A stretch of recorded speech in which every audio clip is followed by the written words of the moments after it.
नमस्कार विद्यार्थियों, स्वागत है आपका मेरिट मंत्रा के इस डिजिटल प्लेटफॉर्म पर। मैं नवर्तन मीणा आप सभी का हार्दिक अभिनंदन करता हूं।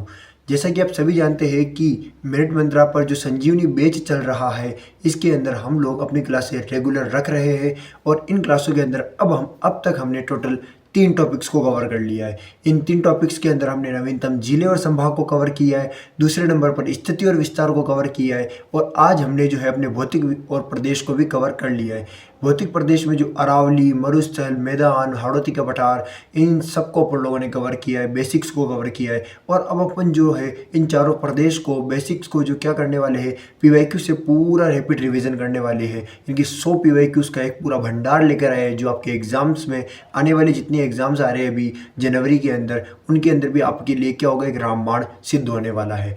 तो इस प्रकार से हर एक टॉपिक्स के अपन लोग जो है कोशिश करेंगे मैराथन क्लासेस लाने की। अब जैसा आपको बता दिया गया है कि अपनी क्लासें डेली आएगी, हर टॉपिक के लिए अपन लोग फ्लो चार्ट्स का यूज़ करेंगे, फिर पीवाईक्यूज को करेंगे। टॉपिक खत्म होने के बाद अपन लोग अब तक जितने भी आए हैं पीवाईक्यू सबको सॉल्व करने वाले हैं। फ्लो चार्ट्स आपको पता है, क्लासें अगर आप डेली देख रहे हो तो कैसे आते हैं, कितने शॉर्ट नोट्स अपन यूज़ करते हैं। आप साथ के साथ ही नोट्स को लिखते भी जा सकते हो, क्योंकि 1 घंटे की क्लास होती है तो कम से कम 1 घंटा, अगर आप आधे घंटे पे आप पूरी क्लास खत्म करते हो तो आधे घंटे में आप ले सकते हो। तो आप इस क्लास के जो नोट्स हैं उनको भी आप लिख सकते हो। पीवाईक्यूज आपके लिए काफ़ी ज़्यादा रामबाण सिद्ध होने वाले हैं। इस क्लास की कंप्लीट पीडीएफ आपको हमारे टेलीग्राम चैनल पे मिल जाएगी। इसके अलावा भी अगर आपको ऐसी क्लासें और भी चाहिए तो आप इस क्लास जो चैनल है अपने को, इसको सब्सक्राइब कर लीजिए और चैनल को सब्सक्राइब करके बेल नोटिफिकेशन को ऑल पे सेट कर लीजिए। डेली सुबह 10 बजे अपनी क्लास आती है और अपनी क्लास का पूरा नोटिफिकेशन पहले टेलीग्राम पे जाता है, उसके बाद आपके यूट्यूब पर आ जाता है। और प्राइमरी मोड पे अपनी क्लासें चलती है, कोई लाइव मोड पे नहीं चलती है, लेकिन अपनी क्लासें जो है एकदम प्रोफेशनल तरीके से बनाई जाती है। तो अपन शुरू करते हैं अपनी इस क्लास को बिना किसी देरी किए। तो चलिए शुरू करते हैं अपनी इस क्लास को। और जैसा आप सभी को बता दिया गया है, हम इन 100 पीवाईक्यूज़ को इसके अंदर कवर करेंगे और ये जितने भी 100 पीवाईक्यू है ये अपने एग्ज़ाम के लिए काफ़ी महत्वपूर्ण होने वाले हैं। लेकिन अपन थोड़ा सा जो है हाड़ौती प्रदेश को समझ लेते हैं, क्योंकि हमने हाड़ौती प्रदेश का जो टॉपिक है उसके जो स्लाइड्स है उनको नहीं पढ़ा है। हाड़ौती प्रदेश की ज़्यादा नहीं, केवल 3 स्लाइड है। उसके बाद अपन अपने पीवाईक्यूज़ को शुरू करेंगे और ऐसे करके कंप्लीट अपने 100 पीवाईक्यूज़ को अपन लोग कवर करेंगे।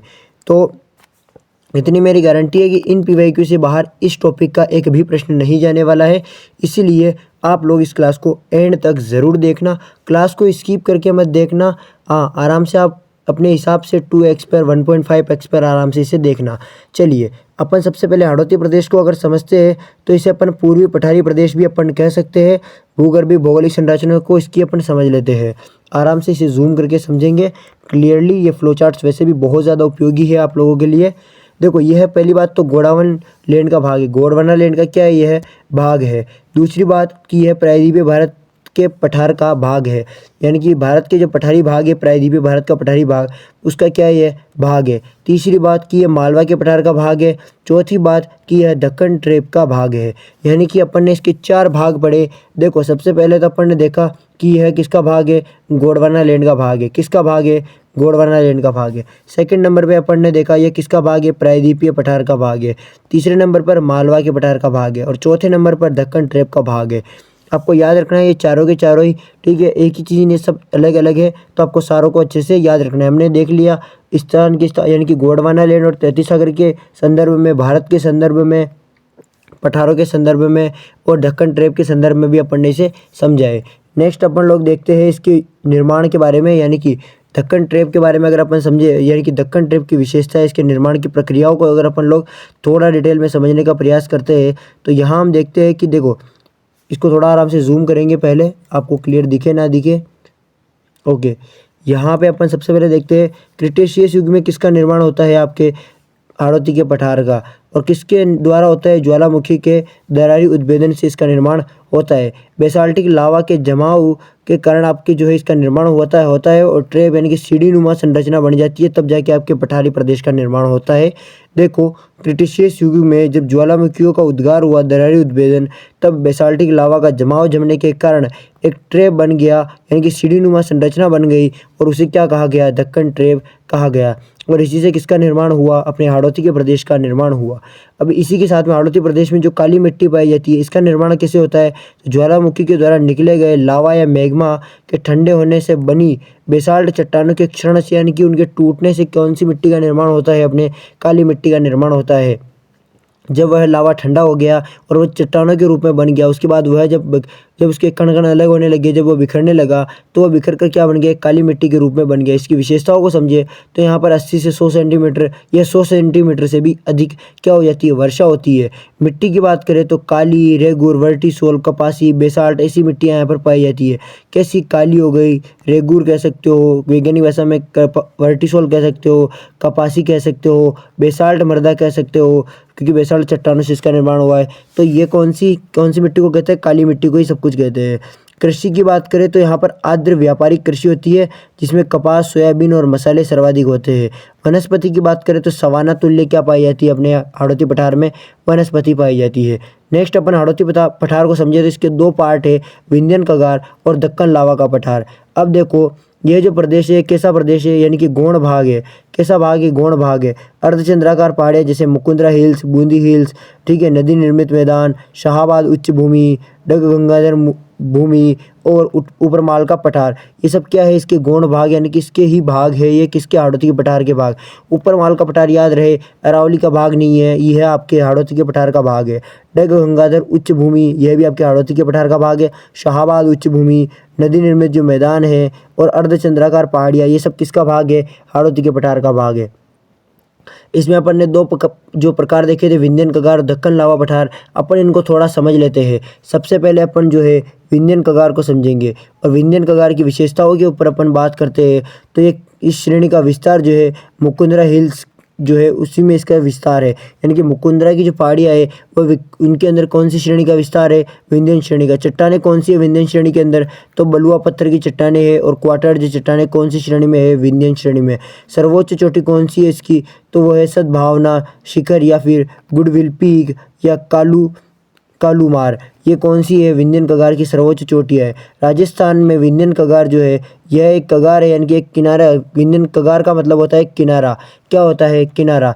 बलुआ पत्थर के रंग, यानी कि देखो बलुआ पत्थर के जो रंग है वो देखो, जैसे यहाँ पे कौन कौन से पत्थर पाए जाते हैं, तो करौली में पाया जाता है लाल पत्थर, बूंदी में पाया जाता है स्लेटी पत्थर, चित्तौड़गढ़ के अंदर गेरू पत्थर, भीलवाड़ा में 100 पिस्टन या घिया पत्थर, वहीं पर 100 पिस्टन घिया पत्थर अपने भीलवाड़ा के अंदर पाया जाता है। और यही आपके भीलवाड़ा में है, कहाँ पर, घेवरिया चांदपुरा खान के अंदर पाया जाता है।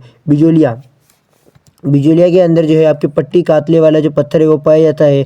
और कोटा में कोटा स्टोन और जो लाइम स्टोन है वो आपके बूंदी, चित्तौड़गढ़, भीलवाड़ा, सवाई माधोपुर के अंदर पाया जाता है। ऐसे करके हमने जो है 7 से 8 जो है पत्थरों को समझा है और इन स्थानों को देखा है जहाँ पर कौन कौन से पत्थर निकलते हैं। नेक्स्ट अपन लोग जो यहाँ पर देखते हैं दक्कन लावा के पठार को। विंध्यन कगार अपना कंप्लीट होता है। दक्कन लावा का जो पठार है यह दक्कन ट्रेप का क्या है, भाग है। और मिट्टी की बात करें तो यहाँ पर काली मिट्टी पाई जाती है। अपन ने यहाँ पर मिट्टी कौन सी देखी थी, यहाँ पर अपन ने चट्टानें देखी थी, लेकिन यहाँ पर जो है अपन लोग अपनी मिट्टी देखने वाले हैं। नेक्स्ट अपन लोग देखते हैं अपनी फसलों को, यानी कि दक्कन पर जो ट्रेप है उसके अंदर जो फसलें होती है वो होती है कपास हो गई, सोयाबीन हो गई, लहसुन हो गई, धनिया हो गई, अफीम, गन्ना, चावल, नारंगी व संतरे जो है आपके कौन सी क्षेत्र में होते हैं, दक्कन लावा ट्रेप के अंदर होते हैं। यानी कि दक्कन के लावा पठार में कौन सी फसलें होती है, कपास, सोयाबीन, लहसुन, धनिया, अफीम, गन्ना, चावल, संतरे, नारंगी। ठीक है। विस्तार की बात करें तो कोटा हो चुका है, झालावाड़ हो चुका है, बारा हो चुका है, बूंदी हो चुका है। लेकिन 2 जिले याद करो, चित्तौड़गढ़ और भीलवाड़ा, ये 2 जिले और याद एक्स्ट्रा कर लेना। बाकी कोटा, बूंदी, बारा, झालावाड़ तो हाड़ौती के अंदर ऑलरेडी ही आते हैं, यानी कि इनका कुछ कुछ भाग आता है। अब देखो नोट के अंदर अपन देखते हैं दक्कन ट्रेप जो है वो शेल समूह मुख्यतः कोटर यानी कि झालावाड़ में पाया जाता है। दक्कन ट्रेप मुख्यतः कहाँ पाया जाता है, कोटरा, झालावाड़ में पाया जाता है। प्रमुख उच्चावचों की अगर हम बात करें तो Mukundra hills, Ramgarh hills, Bundi hills, Dag Gangadhar उच्च भूमि, ऊपरमाल का पठार, ये किसके प्रमुख उच्चावच यानी कि ऊंचे भाग है इस क्षेत्र के। नेक्स्ट अपन प्रमुख पहाड़ियों की बात करते हैं, यानी कि अपन ने जो उच्चावच अभी देखे जिनमें Mukundra hills, Ramgarh hills, Bundi hills, Uparmal का पठार और एक JBF जो बहुत महत्वपूर्ण है, अपन इसके ऊपर भी क्या करेंगे, अब थोड़ी सी चर्चा करेंगे। सबसे पहले अपन लोग एक एक को आराम से क्लियरली जो है जूम करके आराम से देखेंगे। सब कुछ समझना अपने लिए बहुत ज़्यादा महत्वपूर्ण है। विस्तार की बात करें तो कोटा और झालावाड़ में मुकुंदरा हिल्स का विस्तार है। और आकृति की बात करें तो अर्धचंद्राकार आकृति है। सर्वोच्च चोटी की बात करें तो चांद बावड़ी 517 मीटर की, और झालावाड़ के अंदर हाड़ौती क्षेत्र की सबसे ऊंची चोटी है। कौन सी चोटी आपके चांद बावड़ी कौन सी जिले में है? झालावाड़ में। जो हाड़ौती की क्या है सबसे ऊंची चोटी, याद रखना। हाड़ौती प्रदेश की सबसे ऊंची चोटी कौन सी है? चांद बावड़ी। मोस्ट इंपॉर्टेंट क्वेश्चन, ठीक है, ये आपको याद रखना है। चांद बावड़ी कितनी मीटर ऊंची है? 517 मीटर ऊंची है। दुर्ग की बात करें तो घाघरोन दुर्ग यहाँ पर अवस्थित है, जो कैसा दुर्ग? एक जल दुर्ग है। पार्क की बात करें तो इस क्षेत्र के अंदर मुकुंदरा हिल्स नेशनल पार्क अवस्थित है। कौन सी पहाड़ी के ऊपर है? सब कुछ मुकुंदरा हिल्स के अंदर ही है। मुकुंदरा हिल्स के अंदर सबसे ऊंची चोटी कौन सी है? चांद बावड़ी, जो कितने मीटर की है? 517 मीटर की। रामगढ़ पहाड़ी की अगर हम बात करते हैं तो रामगढ़ पहाड़ी का विस्तार रामगढ़ यानी कि 12 में है। और आकृति कैसी है इसकी? घोड़े के नाल की जैसी है। सर्वोच्च चोटी की बात करें तो कस्बा थाना है, जो कि 456 मीटर की है। कितने मीटर की? 456 मीटर की। झील की बात करें तो रामगढ़ कटरा झील, जिसका उल्कापिंड के द्वारा क्या हुआ है? निर्माण हुआ है। और देश का पहला जियो हेरिटेज साइट, मोस्ट इंपॉर्टेंट, देश का पहला जियो हेरिटेज साइट कौन सा है? तो आपको याद रखना है रामगढ़ क्रेटर झील। क्या याद रखना है? रामगढ़ क्रेटर झील। और हाड़ौती की सबसे ऊंची झील सॉरी जो पहाड़ी है वो कौन सी है? चोटी कौन सी है आपके? चांद बावड़ी। अब देखो इसका उल्लेख है गोखरू। उल्लेख में क्या है? यानी कि गोखरू नुमा आकृति की क्या है? ये है झील है। आगे देखो बूंदी की पहाड़ियों की बात करते हैं, बूंदी हिल्स की, जिनकी आकृति कैसी है? अर्धचंद्राकार। सर्वोच्च चोटी कौन सी है? सतूर, इनकी 353 मीटर की है। प्रमुख दर्रों की बात करें तो रामगढ़ खटखड़ दर्रा, जो मेज नदी पर बना हुआ है, लाखेरी, जेतवास, बूंदी दर्रा, ये 4 दर्रे हैं। यानी कि रामगढ़ खटखड़ दर्रा, ठीक है, लाखेरी दर्रा, जेतवास दर्रा, बूंदी दर्रा, ये सारे दर्रे कहाँ पर है आपके? बूंदी हिल्स पर बने हुए हैं। ऊपरमाल का पठार की अगर हम बात करते हैं तो ऊपरमाल का जो पठार है इसका विस्तार बिजोलिया के भीलवाड़ा से लेकर भैंसरोडगढ़ चित्तौड़गढ़ तक इसका विस्तार है। विशेषताओं की बात करें तो हाड़ौती का क्या यह है? भाग है। और नदी यानी कि प्रपात की बात करें तो जलप्रपात यहाँ पर मैनाल जलप्रपात बनता है और मैनाल नदी यहाँ से निकलती है। अन्य जो बात करें तो यहाँ पर जोगणिया माता का मंदिर है और यहाँ पर क्या होती है? अफीम की खेती होती है। अफीम की सबसे सर्वाधिक खेती यहीं पर होती है। तभी तो अगर आपको याद हो तो इसी के पास में ही सांवरिया जी का मंदिर आ जाता है। थोड़ा बहुत आगे जाने के बाद में उसके बाद वो सांवरिया जी के मंदिर जो है वो अफीम के देवता के रूप में उन्हें पूजा जाता है। अफीम तस्करों के वह प्रमुख यानी कि साथी होते हैं, ऐसा कहा जाता है। अब अपन लोग अपने टॉपिक पे देखें तो जेबीएफ या संक्रांति प्रदेश को अगर अपन समझते हैं तो अरावली जो प्रदेश है और आपकी जो विंध्यन जो श्रेणी है, ये विंध्यन श्रेणी और अरावली प्रदेश को मिलाने वाला स्थान, इन दोनों के मिलन स्थल को क्या कहते हैं? जेबीएफ यानी कि संक्रांति प्रदेश कहते हैं। थोड़ा और समझो, देखो इसका विस्तार बेगू से लेकर धौलपुर तक है और इसकी स्थिति दक्षिण पूर्व राजस्थान के अंदर है और 16 लघु अभिप्रदेश अपने राजस्थान के अंदर है संक्रांति प्रदेश के। अब एक चीज़ आप देखो, जेबीएफ जो है ये महान सीमा ग्रंथ यानी कि 480 किलोमीटर लंबी है, जो किसे अलग करती है? आपके बनास नदी यहाँ से निकलती है इनके मध्य से और इनको क्या करती है? अलग करती है। ठीक है, जेबीएफ क्या करती है? इन्हें अलग करती है। लेकिन संक्रांति प्रदेश क्या करती है? इन दोनों को मिलाती है। यहाँ पर 2 चीज़ें आपको याद रखनी है। सबसे पहले तो आपको रखना है संक्रांति प्रदेश सीमा भ्रंश जो है आपका 480 किलोमीटर का लंबा है। ठीक है, जो क्या करती है? विंध्यन श्रेणी और अरावली श्रेणी को क्या करती है? अलग करती है। कौन करती है? जेबीएफ। लेकिन संक्रांति जो प्रदेश है ये क्या करती है? संक्रांति प्रदेश विंध्यन और अरावली जो श्रेणी है इन दोनों का मिलन स्थल है संक्रांति प्रदेश। और ये कहाँ पर है? रणथंभौर और सवाई माधोपुर के अंदर है। याद रखो, जेबीएफ क्या करती है? अलग करने का, और संक्रांति प्रदेश क्या करती है? मिलाने का काम करती है। किसको? अरावली और विंध्यन श्रेणी को। जेबीएफ की लंबाई याद रख लेना 480 किलोमीटर।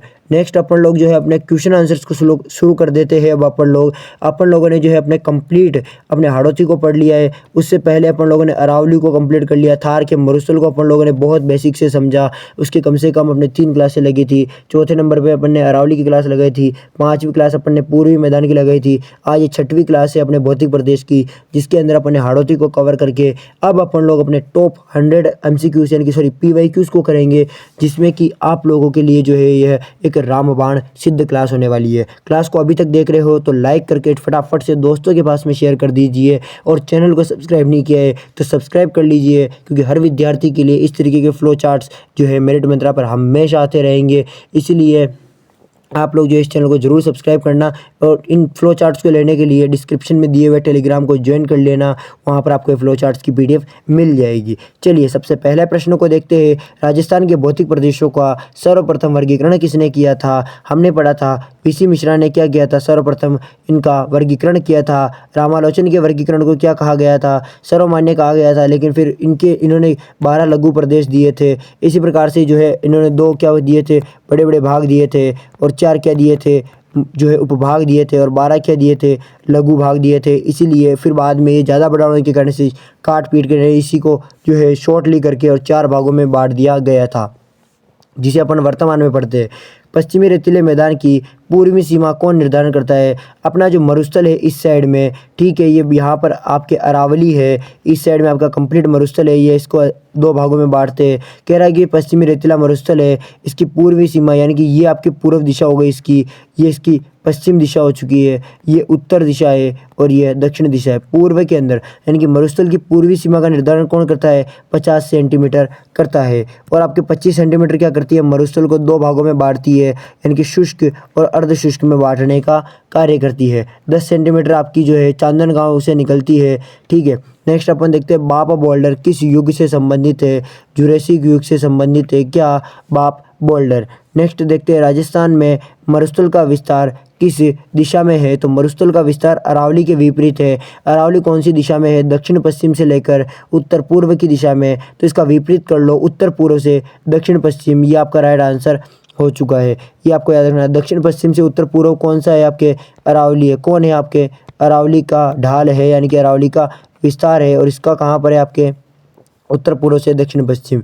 देखो पश्चिमी राजस्थान में पश्चिमी रेतीला मैदान की कितने प्रतिशत जनसंख्या निवास करती है? यानी कि रेतीले जो रेगिस्तान है उसके अंदर कितने प्रतिशत जनसंख्या निवास करती है? तो 40% तो क्या करती है आपकी जनसंख्या निवास करती है। और 61.11% क्या है यहाँ पर? क्षेत्रफल है। क्या है यहाँ पर? क्षेत्रफल है। यह आपको क्या रखना है? याद रखना है।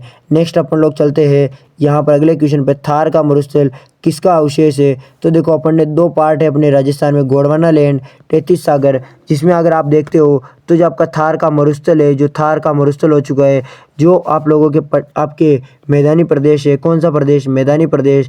ये किसका भाग है? 33 सागर का। और जो गोंडवाना लैंड है उसमें आपके अरावली को आप शामिल कर लो, यानी कि ऊंचे ऊंचे भाग किसमें आ गए? गोंडवाना लैंड के अंदर। अरावली हो चुका है, आपके हाड़ौती हो चुका है। ये किसका भाग है? गोंडवाना लैंड का भाग है। चलिए आगे देखते हैं। तो गतिशील यानी कि आपका इसका राइट आंसर अगर आप देखोगे तो इसमें 33 सागर क्या हो जाएगा? राइट आंसर हो जाएगा। गतिशील यानी कि रेत के टीलों को राजस्थान की स्थानीय भाषा में क्या कहते हैं? रेत के टीलों को राजस्थान में क्या कहते हैं? तो रेत के टीलों को राजस्थान की स्थानीय भाषा की बात करें तो क्या कहते हैं? धरियन कहते हैं। क्या कहते हैं? धरियन कहते हैं। रोहिड़ा क्या है? अपना राज्य पुष्प है। और खेजड़ी क्या है? अपना राज्य वृक्ष है। नेक्स्ट अपन लोग देखते हैं राजस्थान में कितने जिलों को मरुस्थलीय जिला माना गया है? और वो भी किसके अनुसार? राष्ट्रीय कृषि आयोग के अनुसार पूछा गया है कि कितने जिलों को आपके मरुस्थलीय जिला माना गया है। तो आपके 12 जिलों को क्या माना गया है? मरुस्थलीय जिला माना गया है। बाकी वर्तमान में अब धीरे धीरे जो नए जिले बने उसके अकॉर्डिंग 16 हो चुके हैं। संक्रांति प्रदेश अपन लोग अभी पढ़ के आए थे, किसे कहते हैं? संक्रांति प्रदेश। जहाँ पर क्या होता है? अरावली और विंध्य श्रेणी के मध्य का प्रदेश क्या कहलाता है? संक्रांति प्रदेश। जहाँ पर इनका क्या होता है? मिलन होता है। क्या होता है? इनका मिलन होता है। उनको अलग कौन करता है? तो इनको अलग करता है अपना JBF। कौन करता है? JBF। ठीक है, ये क्या करता है? इसे अलग करता है। नेक्स्ट अपन देखते हैं मैनाल जलप्रपात कहाँ अवस्थित है? तो मैनाल जलप्रपात की अगर हम लोग बात करें तो मैनाल जलप्रपात आपके भीलवाड़ा में अवस्थित है। अभी जस्ट अपन लोग पढ़कर आए थे, मैनाल नदी भी इसी जलप्रपात के पास में अवस्थित है। कौन सी नदी? मैनाल नदी। और ये कहाँ पर आपके? भीलवाड़ा के अंदर अवस्थित है। हाड़ौती पठार राजस्थान के कुल क्षेत्रफल का कितना प्रतिशत रखता है? तो 6.89% कौन रखता है? हाड़ौती। और इसमें कितने प्रतिशत जनसंख्या निवास करती है? अगर हम इसकी जनसंख्या की बात करें तो कुल 11%। कितने प्रतिशत? कुल 11% जनसंख्या कौन रखता है? आपके हाड़ौती रखता है। हाड़ौती पठार में कपास और सोयाबीन के लिए कौन सी मिट्टी उपयुक्त है? हम जस्ट पढ़ के आए थे। काली या रेगुर मिट्टी आपके कहाँ पाई जाती है? हाड़ौती के अंदर, जिसका वैज्ञानिक नाम क्या है? वर्टिसोल। क्या नाम है इसका वैज्ञानिक नाम? वर्टिसोल इसका क्या है? वैज्ञानिक नाम है। नेक्स्ट अपन देखते हैं सतुर चोटी जो 353 मीटर की है, वो किस जिले में है? तो सतुर क्या है? बूंदी की सर्वोच्च चोटी है। सतुर क्या है? बूंदी जिले की सर्वोच्च चोटी है। हाड़ौती की सर्वोच्च चोटी कौन सी है? चांद बावड़ी। कौन सी? चांद बावड़ी, सॉरी चांदवाड़ी। ठीक है, कौन सी? चांदवाड़ी है, चांद बावड़ी नहीं है, चांदवाड़ी। चांदवाड़ी क्या है आपके? हाड़ौती की सर्वोच्च चोटी है, जिसकी ऊंचाई कितनी है? 517 मीटर। कितनी? 517 मीटर है। नेक्स्ट अपन लोग देखते हैं हाड़ौती प्रदेश में वार्षिक वर्षा का औसत कितना है? तो 80 से 100 सेंटीमीटर क्या है आपके हाड़ौती प्रदेश की वार्षिक वर्षा का औसत है। और 20 से 40 कहाँ की है आपके? 20 से 40 आपके है अर्धशुष्क मरुस्थल की। कहाँ की है? अर्धशुष्क मरुस्थल की कितनी है? 20 से 40 सेंटीमीटर है। कितनी है? 20 से 40 सेंटीमीटर है। अगर आप देखते हो तो अर्धशुष्क कितने की? 20 से 40। और शुष्क की कितनी है? 10 से, यानी कि 10 से 20 आप कह सकते हो, 0 से 20 भी आप इसे कह सकते हो। आगे अपन देखते हैं नेक्स्ट क्वेश्चन को। नेक्स्ट क्वेश्चन आता है हाड़ौती पठार में किस प्रकार की मृदा प्रधानता है? हाड़ौती पठार में वर्टिसोल अपन ने पढ़ा है। जलोढ़ कहाँ पर है आपके? मैदानी प्रदेश में। कहाँ पर है जलोढ़? मैदानी प्रदेश में। हाड़ौती के अंदर कौन सी है? वर्टिसोल अभी पढ़ा है। रेतीली मृदा कहाँ पर है आपके? मरु स्थल में। कहाँ पर? मरु स्थल के अंदर। नेक्स्ट प्रश्न पे चलते हैं। राजस्थान का मिट्टी से बना सबसे बड़ा बांध कौन सा है?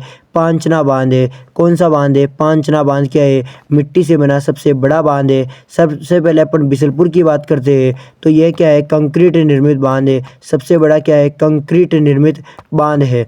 इसके बाद जाखम बांध जो है, यह 81 मीटर ऊंचा बांध है। कितने मीटर? 81 मीटर राजस्थान का सबसे ऊंचा बांध है।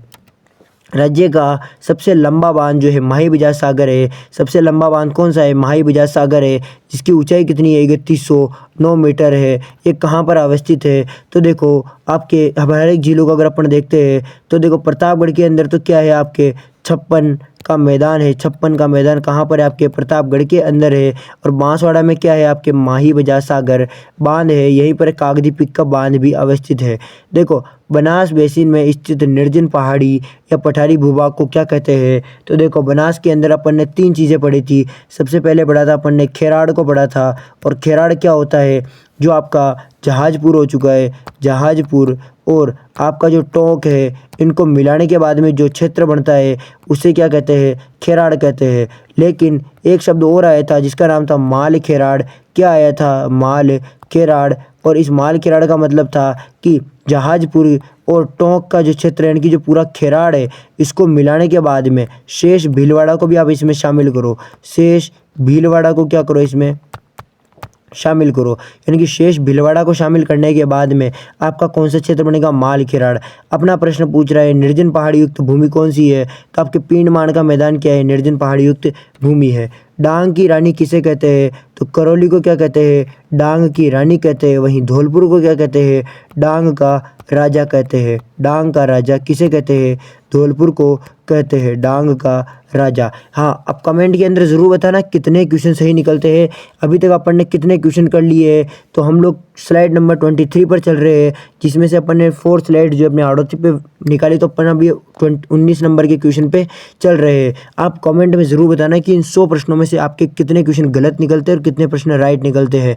मुझे इतना तो विश्वास है कि आप 100 के अंदर में से 90 से ज़्यादा प्रश्न सही निकालोगे, क्योंकि आपने नोट्स को इतने अच्छे से पढ़ा ज़रूर होगा। चलिए आगे देखते हैं। कांठल की गंगा किस नदी को कहा जाता है? तो कांठल की गंगा से पहले अपन चंबल नदी के ऊपर चर्चा करते हैं, जिसे क्या कहते हैं? राजस्थान की कामधेनु। क्या कहते हैं? राजस्थान की कामधेनु। क्या कहते हैं? कामधेनु। किसे कहते हैं? चंबल नदी को कहते हैं। वहीं पर अगर अपन बनास की बात करें तो इसे कहते हैं वन की आशा। क्या कहते हैं? वन की आशा। किसे कहते हैं? बनास नदी को कहते हैं। कांठल की गंगा किसे कहते हैं? आपके माही नदी को कहते हैं। और कांठल का ताजमहल काका जी की दरगाह को कहते हैं। अपन ने कल इसके ऊपर फुल डिटेल में चर्चा की थी। मालपुरा करौली का मैदान किस नदी बेसिन का हिस्सा है? तो देखो आपके सबसे पहले आप बनास बेसिन की हम बात करने वाले हैं, जिनमें 2 प्रकार के मैदान थे। सबसे पहला मालपुरा करौली का मैदान और एक आता है मेवाड़ का मैदान। कौन सा? मेवाड़ का मैदान। ये आपके इसमें आते हैं 2 मैदान, सबसे पहला और सबसे दूसरे नंबर का ये मैदान होता है। इस मालपुरा करौली के अंदर खुद करौली ही नहीं है, ध्यान रखना। छप्पन का मैदान राजस्थान के किस भाग में अवस्थित है? तो छप्पन का जो मैदान है ये राजस्थान के प्रतापगढ़ जिले में अवस्थित है। कौन से जिले में? प्रतापगढ़ जिले में अवस्थित है। प्रतापगढ़ राजस्थान के दक्षिणी भाग में है, तो इसका राइट आंसर भी क्या हो जाएगा?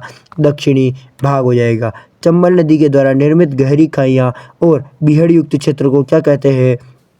तो चंबल नदी के द्वारा निर्मित जो गहरी खाइयाँ हैं और बीहड़ युक्त भूमि को क्या कहते हैं? तो उसे क्या कहते हैं अपन लोग? डांग कहते हैं। पहले पढ़ चुके हैं डांग के राजा रानी, डांग के राजा और डांग की रानी। तो डांग की रानी कौन है? करौली। कौन है? करौली। और डांग का राजा कौन है? धौलपुर। कौन है? धौलपुर। ठीक है, ये आपको पता रहना चाहिए। राजस्थान में सर्वाधिक अवनालिका अपरदन किस नदी से होती है? तो सर्वाधिक अवनालिकाओं का अपरदन जो है कौन सी नदी से होती है? तो याद रखिए चंबल नदी से क्या होती है? सर्वाधिक अवनालिका अपरदन होती है। देखो जहाजपुर, भीलवाड़ा और टोंक के मध्य बनास बेसिन का क्षेत्र क्या कहलाता है? जस्ट अपन लोग पढ़ के आए थे पीछे दो शब्द, खेराड़, माल खेराड़। खेराड़ में जहाजपुर और टोंक का क्षेत्र आता है और माल खेराड़ के अंदर खेराड़ प्लस बचा हुआ भीलवाड़ा आ जाता है। पीणमाण मैदान के अंदर क्या आता है? बनास के निर्जन पहाड़ी युक्त क्षेत्र। तो यहाँ पर आपका राइट आंसर क्या हो जाएगा? खेराड़ आपका राइट आंसर हो जाएगा। राजस्थान का सबसे ऊंचा जलप्रपात जो है चूलिया जलप्रपात है। कौन है? चूलिया। जो कितने मीटर है? 18 मीटर है। और एक कौन सी नदी पर बना हुआ है? तो चूलिया जलप्रपात जो है आपके चंबल नदी पर बना हुआ है। कौन सी नदी पर? चंबल नदी पर बना हुआ है। बूंदी की पहाड़ियों में स्थित प्रमुख दर्रा कौन सा है? तो हम जस्ट पढ़ के आए थे बूंदी की पहाड़ियों में अवस्थित प्रमुख दर्रा कौन सा है? तो रामगढ़ हो चुका है आपका इसमें प्रमुख दर्रा। एक लाखेरी हो चुका है। जेतावासा भी आपका इसका प्रमुख दर्रा है। नेक्स्ट अपन लोग देखते हैं यहाँ पर झालावाड़ का जो घाघरोन दुर्ग है वो किन पहाड़ियों में स्थित है? तो झालावाड़ का जो घाघरोन दुर्ग है वो आपके मुकुंदरा हिल्स के अंदर अवस्थित है। कौन सी हिल्स में? मुकुंदरा हिल्स में। अब एक याद रखो त्रिकुट पहाड़ी की बात करें तो यहाँ पर जैसलमेर का सोनारगढ़ का किला है। कौन सा? सोनारगढ़ का किला है। सोनारगढ़ का किला।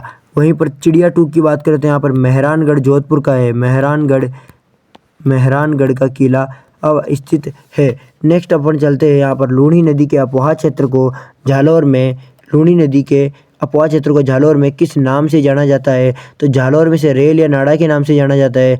और तोरावाटी जो है ये आपके किसे कहते हैं? कांतली नदी के अपवाह क्षेत्र को क्या कहते हैं? तोरावाटी कहते हैं। शेखावाटी में घास के मैदानों को क्या कहते हैं? बीड़ कहते हैं। और उपजाऊ भूमि को क्या कहते हैं? खादर। और अनुपजाऊ भूमि को बांगर कहते हैं। रेल या नाड़ा किसे कहते हैं? आपके झालोर में जो है आपके लूणी नदी के अपवाह क्षेत्र को कहते हैं।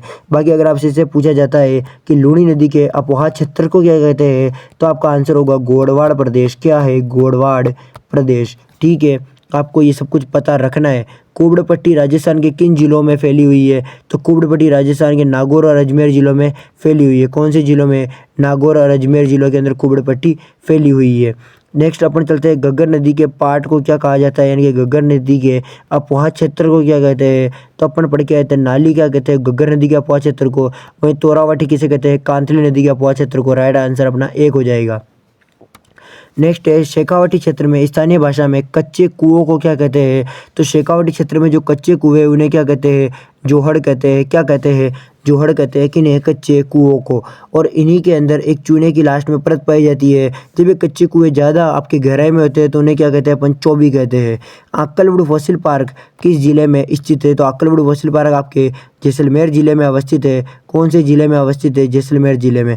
राजस्थान का कौन सा गाँव जो है मरुस्थलीकरण के लिए जाना जाता है? तो राजस्थान का जो है आपके यहाँ पर कौन सा गाँव? तो जैसलमेर का गाँव है आपके।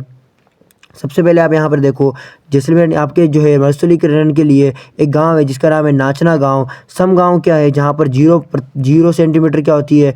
वर्षा होती है। खोड़ी गांव क्या है? यहाँ के धोरे प्रसिद्ध है। क्या है? यहाँ के धोरे प्रसिद्ध है। कटरा गांव क्या है? अपना सबसे पश्चिमी गांव है। सबसे पश्चिमी गांव है। वहीं ये आपके नाचना गांव क्या है? मरुस्थलीकरण के लिए प्रसिद्ध है।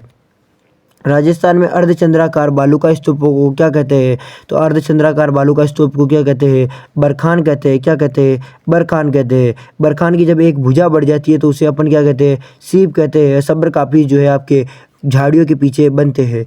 लाठी सीरीज को क्या कहते हैं?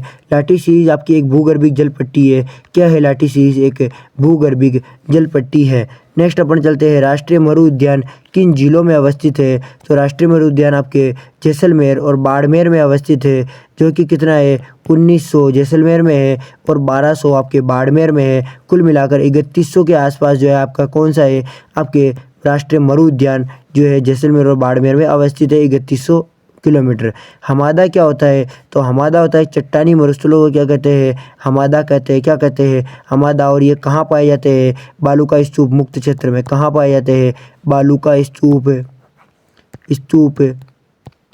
मुक्त प्रदेश में। और बालू का स्तूप मुक्त प्रदेश कितना है अपने यहाँ पर? 41.50%। कितना? 41.50 यानी कि 41.50 जो है आपके परसेंट, यानी कि इसका राइट आंसर क्या हो जाएगा? 2 नंबर पे इसका राइट आंसर हो जाएगा। मिश्रित का मतलब क्या होता है? मिश्रित का मतलब होता है, इसे आपके सहारा में क्या कहते हैं? इसे सहारा में कहते हैं रेग। क्या कहते हैं? रेग। रेतीला को सहारा में क्या कहते हैं?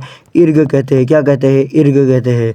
अरावली पर्वतमाला की उत्पत्ति किस काल में हुई थी? अरावली पर्वतमाला की उत्पत्ति प्री कैम्ब्रियन युग में हुई थी, आपको याद में रखना है। राजस्थान यानी कि अरावली और विंध्य श्रेणी के मिलन स्थल को क्या कहते हैं? इसका विस्तार किस जिले में है? तो मिलन स्थल को तो अपन क्या कहते हैं? संक्रांति प्रदेश। क्या कहते हैं? संक्रांति प्रदेश कहते हैं। वहीं पर यह कौन से जिलों में है? तो यह बूंदी और सवाई माधोपुर जिलों के अंदर अवस्थित है। शेखावटी क्षेत्र में घास के मैदानों को क्या कहते हैं? अपन पढ़ के आए थे, बीड़ कहते हैं। क्या कहते हैं? घास के मैदानों को बीड़ कहते हैं। ओरण क्या होती है? किसी देवता के लिए छोड़ी गई जमीन। रोही क्या होती है? आपके बनास के अंदर और बाणगंगा में जो आपका मैदान है जोड़ मर्दा का, उसे क्या कहते हैं? रोही कहते हैं। और नेहड़ क्या होता है? मरुस्थल के अंदर, यानी कि आपके पश्चिमी राजस्थान के अंदर एक समुद्र की लहरों के समान जो आकृतियाँ दिखती है, उन्हें अपन क्या कहते हैं? नेहड़ कहते हैं। ठीक है। सूरा घाट और शिवपुरा घाट दर्रे किस जिले में अवस्थित है? ये आपके ब्यावर जिले के अंदर अवस्थित है। मेवाड़ और मारवाड़ को जोड़ने वाली संकीर्ण घाटी या दर्रों को क्या कहते हैं? तो देखो, घाटी और दर्रों को पश्चिमी आपके जो है पश्चिमी घाट यानी कि आपके दक्षिणी राजस्थान के अंदर क्या कहते हैं? घाट कहते हैं। ला कहाँ कहते हैं? हिमालय में कहते हैं। राजस्थान में क्या कहते हैं? नाल कहते हैं। क्या कहते हैं? नाल कहते हैं। जस्ट बढ़ के आए थे, कगार का मतलब क्या होता है? किनारा होता है। क्या होता है? किनारा होता है। ला कहाँ पे कहते हैं? हिमालय में कहते हैं। कहाँ कहते हैं? हिमालय में कहते हैं। घाट क्या कहते? कहाँ कहते हैं? पश्चिमी यानी कि दक्षिणी भारत के अंदर क्या कहते हैं इसे? दक्षिणी भारत के अंदर आपके इसे घाट कहते हैं। वहीं पर नाल कहाँ कहा जाता है? अपने राजस्थान में कहा जाता है। राइट आंसर नाल होगा। राजस्थान का पूर्वी मैदानी प्रदेश किसका अवशेष है? तो अपन पढ़ के आए थे, पूर्वी मैदानी प्रदेश किसका अवशेष है? तो पूर्वी मैदानी प्रदेश आपके टेटिस सागर का अवशेष है। आगे देखो, राजस्थान के किस भौतिक प्रदेश को खाद्यान्न का कटोरा कहा जाता है? तो खाद्यान्न का कटोरा आपके पूर्वी मैदानी प्रदेश को कहा जाता है। किसे कहा जाता है? खाद्यान्न का कटोरा पूर्वी मैदानी प्रदेश को। आगे हम देखते हैं कि विंध्यन कगार भूमि किन पत्थरों से बनी हुई है? तो याद रखिए, विंध्यन कगार भूमि अपन पढ़ के आए थे, बलुआ पत्थरों से बनी हुई है। कौन सी भूमि? विंध्यन कगार आपकी भूमि जो है बलुआ पत्थरों से इसका निर्माण हुआ है। राजस्थान का कौन सा क्षेत्र दक्कन लावा पठार का हिस्सा है? दक्कन लावा पठार का हिस्सा कौन सा है? तो देखो, दक्षिण पूर्वी पठारी प्रदेश किसका है? दक्कन लावा पठार का, जिसमें 2 भाग थे, विंध्यन कगार और दक्कन लावा का पठार। ठीक है। नेक्स्ट पे अपन चलते हैं। नेक्स्ट क्वेश्चन आता है अपने सामने, वह है ऊपरमाल का पठार किन स्थानों के मध्य स्थित है? तो ऊपरमाल का पठार आपके बिजुलिया से लेकर भैंसोड़ तक है। और बिजुलिया से लेकर भैंसोड़ तक किसका विस्तार है? ऊपरमाल का। कुंभलगढ़ से गोगुंदा तक किसका विस्तार है? भोराट के पठार का। किसका? भोराट के पठार का। ऊपरमाल का पठार बिजुलिया से लेकर भैंसोड़ तक अवस्थित है। अगले प्रश्न को देखें तो देखो, राजस्थान में महान सीमा भ्रंश कहाँ से गुजरता है? तो महान सीमा भ्रंश अपन लोगों ने पढ़ लिया है, जो है आपके बूंदी से सवाई माधोपुर के मध्य गुजरता है। रोही का मैदान अभी जस्ट पढ़ के आया था, मैं जस्ट बता के आया हूँ, पढ़े तो नहीं थे लेकिन मैंने बता दिया था कि इसका निर्माण किन नदियों से होता है। बनास और बाणगंगा का जो झलोड़ वाला मैदान होता है, उससे किसका निर्माण होता है? आपके रोही के मैदान का निर्माण होता है।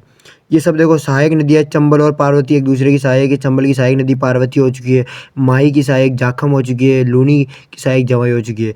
मध्य अरावली को सबसे ऊंची यानी कि मध्य अरावली की सबसे ऊंची चोटी कौन सी है? तो मध्य अरावली की सबसे ऊंची चोटी है मोरामजी टोडगढ़। कौन सी? मोरामजी टोडगढ़। नाग पहाड़ की बात करें तो नाग पहाड़ से आपके लूणी नदी निकलती है और ये 3rd नंबर की सबसे ऊंची चोटी है। लूणी नदी निकलती है कहाँ से? नाग पहाड़ से निकलती है। देखो नाग पहाड़ से आपकी कौन सी नदी निकलती है? लूणी नदी निकलती है। वही तारागढ़ कौन से नंबर की है? 2nd नंबर की। नाग पहाड़ कौन से नंबर की है? 3rd नंबर की। 1st नंबर पर कौन आती है? मोरामजी टोडगढ़ 1st नंबर पर। और रघुनाथगढ़ की बात करें तो यह आपके उत्तरी अरावली की है। कौन से? उत्तरी अरावली की सबसे ऊंची चोटी है। अब यहाँ देखो अपना राइट आंसर हो गया बी वाला ऑप्शन। नेक्स्ट क्वेश्चन पे चलते हैं। उदयपुर के चारों ओर जो तस्तरीनुमा पहाड़ियाँ होती है उन्हें क्या कहते हैं? तो उदयपुर के चारों ओर जो तस्तरीनुमा पहाड़ियाँ होती है उन्हें अपन लोग क्या कहते हैं? गिरवा कहते हैं। क्या कहते हैं? गिरवा कहते हैं। नेक्स्ट अपन लोग चलते हैं। भोराट का पठार कहाँ पर स्थित है? तो भोराट का पठार अभी जस्ट बताया था कुंभलगढ़ से लेकर घोगुंदा के मध्य कौन सा पठार है? घोराट का पठार। और भैंसगढ़ से बिजुलिया के मध्य कौन सा पठार है? ऊपर माल का पठार। कौन सा पठार है? ऊपर माल का पठार। कौन सा पठार? ऊपर माल का पठार है। ठीक है, यह आपको ध्यान में रखना है। नेक्स्ट अपन चलते हैं। गुरु शिखर चोटी की ऊंचाई कितनी है? तो गुरु शिखर चोटी की ऊंचाई कितनी है? 1722 मीटर है। अगर आप इसमें दत्तात्रेय ऋषि को शामिल करते हो तो 1727 मीटर जो है इसकी ऊंचाई हो जाती है दत्तात्रेय ऋषि की चोटी को शामिल करने के बाद। 1597 किसकी है? शेर की है। किसकी है? शेर की है। नेक्स्ट प्रश्न पे चलते हैं। मारवाड़ का माउंट किसे कहते हैं? तो पीपलूंद को क्या कहते हैं? मारवाड़ का माउंट कहते हैं। क्या कहते हैं? मारवाड़ का माउंट कहते हैं। वहीं पर अगर अपन बात करें अपने नाकोड़ा की तो यहाँ पर पार्श्वनाथ मंदिर है जिसे अपन क्या कहते हैं? राजस्थान का मेवा नगर कहते हैं। इस क्षेत्र को क्या कहते हैं? राजस्थान का मेवा नगर। राजस्थान का मेवा नगर। ठीक है, और मारवाड़ का माउंट किसे कहते हैं? पीपलूंद को कहते हैं। नेक्स्ट अपन चलते हैं। लूणी नदी के बेसिन को कहा जाता है? तो जो लूणी नदी का जो बेसिन है इसे क्या कहते हैं? गोडवाड़ कहते हैं। इससे पहले अपन पढ़े थे जालोर में से रेल या नाड़ा कहते हैं। क्या कहते हैं? रेल या नाड़ा कहते हैं। और कांतली नदी के क्या कहते हैं? तोरावाटी। अपना राइट आंसर तो क्या हो जाएगा इसमें? गोडवाड़ प्रदेश हो जाएगा। ठीक है, गोडावन को राजस्थान में किस नाम से पुकारा जाता है? तो देखो मरु लोमड़ी नहीं, माल मोरडी। जी हाँ, माल मोरडी के नाम से किसे कहते हैं? गोडावन को। पीवना तो एक सांप की प्रजाति है, कुरंजे का एक पक्षी है। ठीक है, लेकिन अपने गोडावन को क्या कहते हैं? माल मोरडी। विश्व में सर्वाधिक जनघनत्व वाला मरुस्थल कौन सा है? फर्स्ट की क्लास में बताया था भौतिक प्रदेशों की। थार जो है विश्व में सर्वाधिक जनघनत्व वाला मरुस्थल है। आपने अगर इस टॉपिक की क्लासेस पूरी नहीं देखी है तो इस क्लास के प्रश्नों को आपको समझने में थोड़ी दिक्कत आ सकती है, लेकिन हाँ अगर आपने वो क्लासेस पूरी देखी है तो इन प्रश्नों को जैसे मैं स्पीड में फटाफट टिक कर रहा हूँ ना, वैसे आप लोग भी ऐसे एक झलक में जो है प्रश्न पढ़ते समय आपको आंसर आ जाएंगे। तो उन क्लासों को ज़रूर देखो। आप हमारे चैनल पर जाके विजिट करो, वहाँ पर प्लेलिस्ट वाला एक सेक्शन दिखेगा, उसमें आपको सबसे पहले संजीवनी बैच का जो एक कंप्लीट एक कोर्स का जैसा सेक्शन दिखेगा उस पर क्लिक करो ज्योग्राफी वाले कोर्स में, और फर्स्ट क्लास से आप जो है पूरी क्लासें लो अभी तक की। अभी से डेली की डेली क्लासें लोगे तो आप जल्दी कवर कर लोगे। हमको ये तो है नहीं कि डेली की डेली 2-3 घंटे की क्लासें लगा रहे हैं। हमारे चैनल पे डेली 1 घंटे की क्लास आती है। अगर आप दिन में 1 घंटे की क्लास को 2x पे भी देखते हो तो आपके 30 मिनट, दिन के केवल 30 मिनट, अगर आप एक दिन के 30 मिनट देते हो तो आप हमारे साथ में पूरी ज्योग्राफी को एक शॉर्ट नोट्स के द्वारा सॉल्व कर लोगे। 30 मिनट में आप पूरी क्लास को ले सकते हो। लेकिन अगर आप पूरी की पूरी क्लास को 30 मिनट में लिखते हो और सब कुछ करते हो तो ज़्यादा से ज़्यादा 1 घंटा। लेकिन 1 घंटे में आपके शॉर्ट नोट्स भी बन चुके हैं, क्योंकि ये पूरे शॉर्ट नोट्स ही है, तो आप लोगों को जो है फैक्ट फटाफट से निकल जाएंगे। किसी बच्चे को अगर इन नोट्स की PDF निकलानी है तो वो भी आप जो है मुझे कांटेक्ट कर सकते हैं। आप किसी भी विद्यार्थी को अगर मेरे से कांटेक्ट करना है तो मैं आज अपने नंबर दे रहा हूँ यहाँ पर। किसी भी विद्यार्थी को अगर मेरे से कांटेक्ट करना है तो यह मेरे नंबर है, आप इन पर मुझे यहाँ पर व्हाट्सएप पर मैसेज कर सकते हैं। कॉल शायद ही मुश्किल हो कि मैं किसी का उठा पाऊँ, लेकिन आपके मैसेजेस को ज़रूर मैं सीन करूँगा। ये व्हाट्सएप मेरा नंबर है 8619614309। आप इन पर मुझे मैसेज कर सकते हैं। ठीक है, फालतू की कोई मैसेज नहीं करेगा, काम से रिलेटेड मैसेज करना। हर विद्यार्थी की हेल्प हर तरीके से की जाएगी। बाकी इंस्टाग्राम IDs वगैरह आपको डिस्क्रिप्शन के अंदर बायो में सब जगह दे रखी है। ये आज मैंने अपने मोबाइल नंबर भी दे दिए हैं। चलिए अपने टॉपिक्स पे आते हैं। विश्व में सर्वाधिक जनघनत्व वाला मरुस्थल कौन सा है? थार का मरुस्थल है। चलिए, राजस्थान का मरुस्थल मार्च से क्या तात्पर्य है? राजस्थान का मरुस्थल मार्च से क्या तात्पर्य है? मरुस्थल मार्च का मतलब मैंने मार्च का मतलब बताया था आगे बढ़ना, तो मरुस्थल का क्या मतलब होता है? मरुस्थल का विस्तार होना या मरुस्थल का आगे बढ़ना, मरुस्थलीय विस्तार होता है। देखो ये इसके जो है इसके समाधान है। मरुस्थल के वृक्षारोपण हो चुकी है, मृदा अपरदन को रोकने का कारण करना है, मरुस्थल को कम होना। ठीक है, देखो पियूणा किस प्रकार की जीव की प्रजाति मैंने बताया था, सांप की प्रजाति क्या है आपके? पियूणा है। नेक्स्ट अपन देखते हैं राजस्थान में सेवण क्या है? सेवण क्या एक प्रकार की घास है। तो पश्चिमी राजस्थान की क्या है? ये एक घास है सेवण। फसल मत लगा देना, ये क्या है? एक प्रकार की घास है सेवण। निम्न में से कौन सा बालू का स्तूप जो है वो हेयर पिन के जैसा दिखाई देता है? तो देखो बरखान कैसा दिखाई देता है? एक अर्धचंद्राकार दिखाई देता है। कैसा दिखाई देता है? अर्धचंद्राकार। सीप कैसा है? अर्धचंद्राकार की एक भुजा को आप बढ़ा दो, ये आपका सीप बन गया। पैराबोलिक कैसा दिखता है? यह हेयर पिन के जैसा दिखता है। कैसा दिखता है? हेयर पिन के जैसा दिखता है। ठीक है, तारा बालू का स्तूप आपके एक स्टार के जैसे दिखता है, जो मोहनगढ़ से लेकर आपके सूरतगढ़ तक इसका विस्तार है। नेक्स्ट देखो, शुष्क मरुस्थल और अर्ध शुष्क मरुस्थल को विभाजित करने वाली वर्षा रेखा कौन सी है? तो शुष्क और अर्ध शुष्क को विभाजित करने वाली रेखा आपके 25 सेंटीमीटर अभी फर्स्ट बताया था। जबकि मरुस्थल को जो है यानी कि राजस्थान को दो भागों में बांटने वाली, मरुस्थल को जो है आपके अलग करने वाली यानी कि जो पूर्वी सीमा का निर्धारण करती है वो 50 सेंटीमीटर करती है, और 10 सेंटीमीटर आपके सम गाँव यानी कि चांदन गाँव जो है वहाँ से निकलती है। नेक्स्ट अपन चलते हैं, पश्चिमी राजस्थान की सबसे लंबी नदी कौन सी है? पश्चिमी राजस्थान की सबसे लंबी नदी लूणी नदी है, जिसका अपवाद क्षेत्रफल कितना है? 10.40% है। कितना है अपवाद क्षेत्र? 10.40% है। पश्चिमी राजस्थान में घग्गर नदी भी बहती है। ठीक है, आप इसे उत्तरी राजस्थान भी कह सकते हो। ठीक है, जो एकमात्र नदी उत्तर से प्रवेश करती है। माही नदी आपके दक्षिणी राजस्थान की है, और बनास तो आपके मध्य राजस्थान के अंदर यानी कि आंतरिक प्रवाह की जो है नदी है। नेक्स्ट देखो, राजस्थान में पलाया झीलें कहाँ पाई जाती है? अब पलाया झीलें कहाँ पाई जाती है? तो देखो थार के मरुस्थल के अंदर जो है सर्वाधिक पलाया झीलें पाई जाती है। सबसे बड़ा पलाया आपका सांबर है।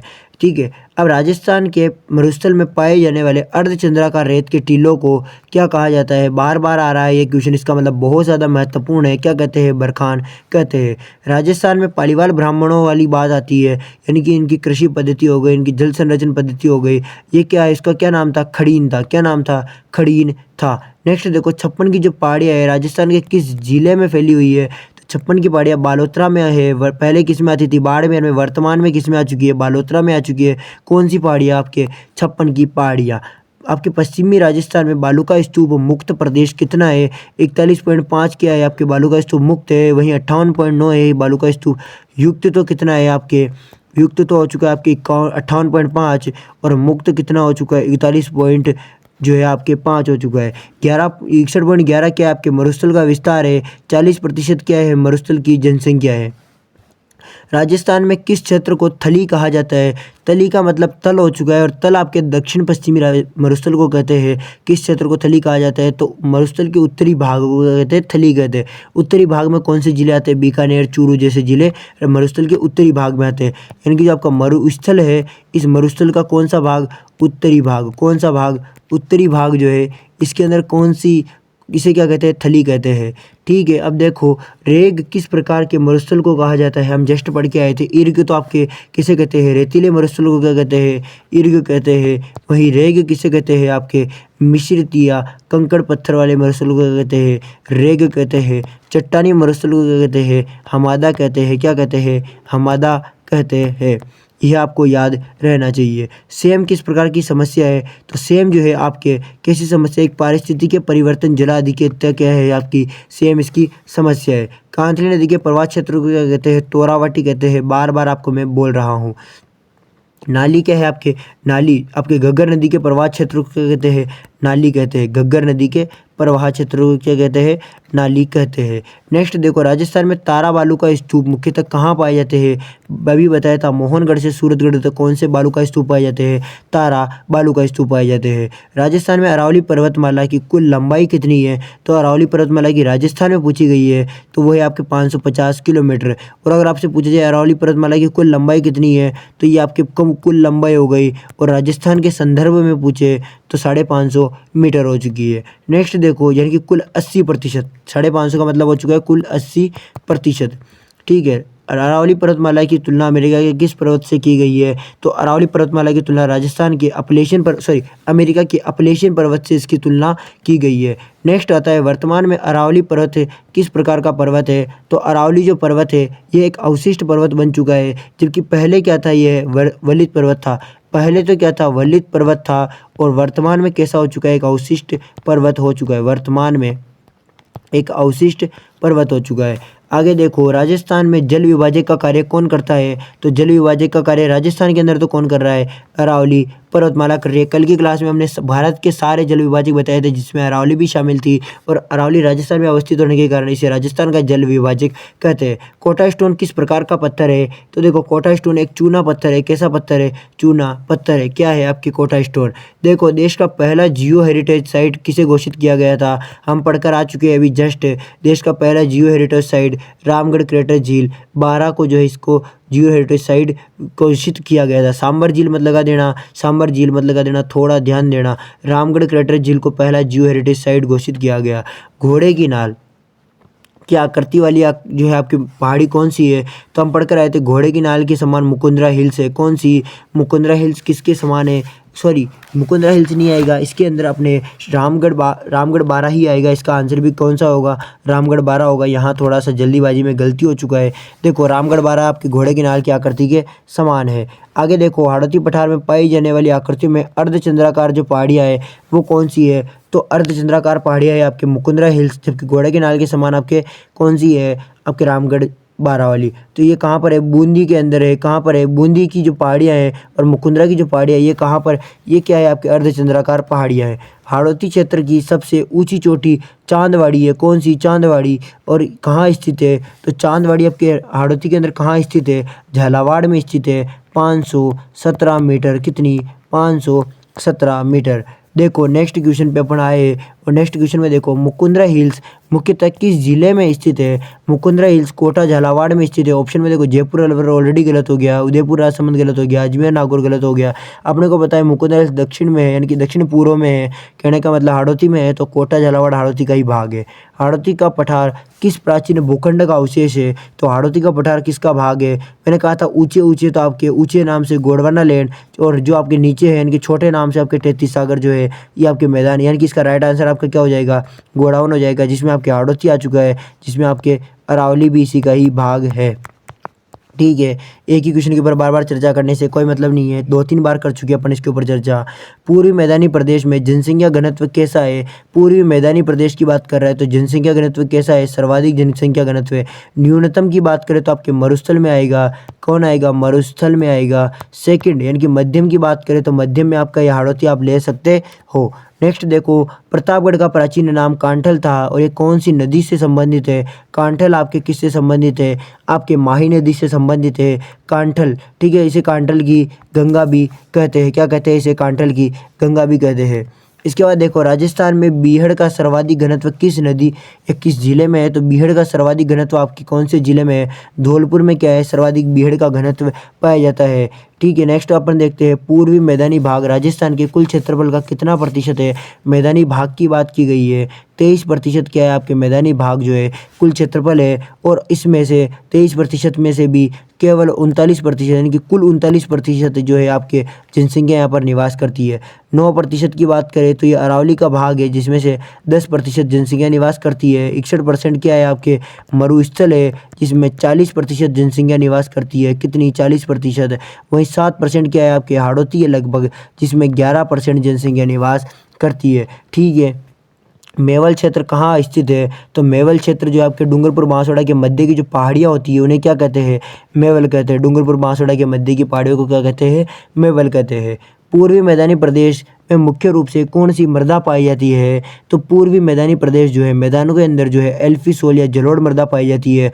वर्टीसोल कहाँ पाई जाती है? तो वर्टीसोल पाई जाती है अपने हाड़ौती के अंदर। कहाँ पाई जाती है? हाड़ौती के अंदर पाई जाती है।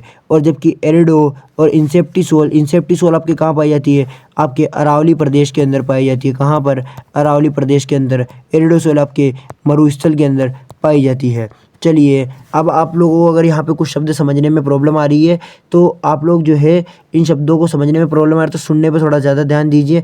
हो सकता है क्योंकि यहाँ लिखने में थोड़ी जो है शब्दों में ऐसे यू फिक्स बनावट नहीं बन रही शब्दों की, बाकी सब कुछ सही बन रहा है शब्दों के अंदर। देखो, भील आबादी वाला भौमर क्षेत्र किन जिलों में विस्तृत है, यानी मध्य में विस्तृत है। भील आबादी का जो भौमर क्षेत्र है वो आपके उदयपुर, डूंगरपुर, सिरोही क्षेत्र में अवस्थित है। ध्यान रहे, बांसवाड़ा, प्रतापगढ़ मत लगा देना, गलत हो जाएगा। उदयपुर, डूंगरपुर और सिरोही के अंदर जहाँ जनजातियाँ रहती हैं वहाँ पर भील आबादी का भौमर क्षेत्र अवस्थित है। ठीक है। अरावली पर्वतमाला का विस्तार किस दिशा में है? तो आपके उत्तर पूर्व से दक्षिण पश्चिम की तरफ तो आपका मरुस्थल का हो चुका है। मरुस्थल का उल्टा करो, दक्षिण पश्चिम से लेकर उत्तर पूर्व, ये तो क्या है आपका अरावली हो चुका है। और उत्तर पूर्व से लेकर दक्षिण पश्चिम क्या हो चुका है आपके मरुस्थल हो चुका है। ठीक है, इनको उल्टा सुल्टा करके ही आपको इसे करना चाहिए। चित्तौड़ का किला किस पठार पर अवस्थित है? मेसा के पठार पर कौन है? चित्तौड़ का किला अवस्थित है। सारे पठारों को भी अपन लोगों ने फुल डिटेल में समझा है, कोई भी चीज़ आपके नोट से बाहर नहीं गई है, सारे के सारे PYQ ही है, कोई भी ऐसा नहीं है कि जो PYQ नहीं है।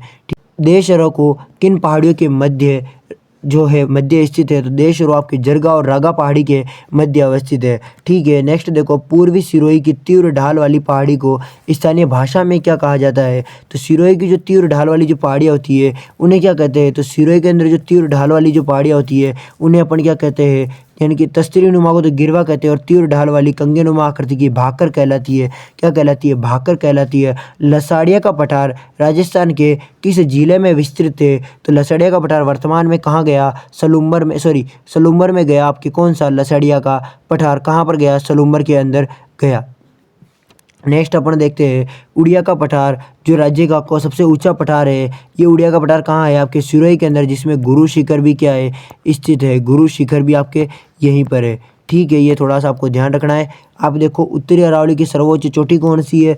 तो उत्तरी अरावली की सर्वोच्च चोटी कौन सी है? रघुनाथगढ़, मैंने फर्स्ट में ही बताया था, उत्तरी अरावली की सबसे बड़ी चोटी। गुरु शिखर को संतों का शिखर कहा गया है। और ये किसने कहा था? अपने कर्नल जेम्स टोड ने क्या कहा? इन्हें संतों का शिखर कहा गया। किसे कहा गया? गुरु शिखर को कहा गया। अब देखो, हम लोगों ने यहाँ पर 100 PYQ कर लिए है और 100 मिनट भी नहीं लगे हमें, यानी कि 1 मिनट भी नहीं लगा हमें इन 100 PYQs को करने के अंदर, केवल 50 मिनट का टाइम लगा। तो हम क्या कह सकते हैं? हमने 1 मिनट में 2 PYQ किए है। अब आप खुद हिसाब लगाइए, शुरू के 10 से 15 मिनट लगभग हम लोगों ने हाड़ौती के प्रदेश को समझा था। तो हम क्या कह सकते हैं कि हमने केवल 30 से 35 मिनट के अंदर सारे प्रश्न कर लिए। तो अगर हमें कोई थ्योरी आती है, अगर हमें ऑलरेडी ही हमें हर चीज़ फैक्ट वगैरह याद है, तो हम ऐसे प्रश्नों को करने में ज़्यादा समय नहीं लगा सकते। इसीलिए आप लोग जो है पहले उन क्लासों को कंप्लीट देखो, उसके बाद इस क्लास को देखो, आपको ये क्लास बहुत ज़्यादा अच्छे से समझ में आएगी। हालांकि ये क्लास जिसने पहले पढ़ रखा है उसे भी कम समझ में आ ही चुकी होगी, लेकिन मेरी उन क्लासों को देखने के बाद में आपको क्लास 100% जो है समझ में आ जाएगी। हर प्रश्न आपको याद हो जाएगा, आपको पता चल जाएगा कैसे प्रश्न बनते हैं। अब देखो, सबसे महत्वपूर्ण बात कि हमने एक क्लास बनाने के अंदर पूरा दिन यानी कि आपके कम से कम 1-2 दिन से इस क्लास की प्लानिंग चल रही थी 100 जो है PYQ ढूंढने के अंदर, क्योंकि PYQs को ढूंढने में काफ़ी ज़्यादा समय लगता है। ऐसा तो नहीं है कि पहले से कहीं बंडल पड़ा हुआ है उसे निकाला और टाइप किया और काम हो गया। तो इसीलिए आप लोग जो है हमारी मेहनत के साथ साथ में आप लोग भी हमें सपोर्ट किया करो, जिससे कि हमारा चैनल जो है उसमें 100 लोगों का एक परिवार बन सके और उसके बाद आप लोगों के लिए एक फ्री टेस्ट सीरीज जो है वो लॉन्च कर सके। हम लोगों ने कह दिया है हम फ्री टेस्ट सीरीज लॉन्च करेंगे, जिसमें आपके मंडे से लेकर सैटरडे तक, यानी कि सोमवार से लेकर शनिवार तक जितना पढ़ा है उसका कंप्लीट रिवीजन उस टेस्ट सीरीज़ के अंदर होगा। तो फ्री टेस्ट सीरीज़ को चालू करने के लिए आप हमारे चैनल पर 100 सब्सक्राइबर्स का जो टारगेट है वो कंप्लीट करवा दीजिए। लगभग 70 सब्सक्राइबर्स के आसपास अपने चैनल पर हो चुके हैं।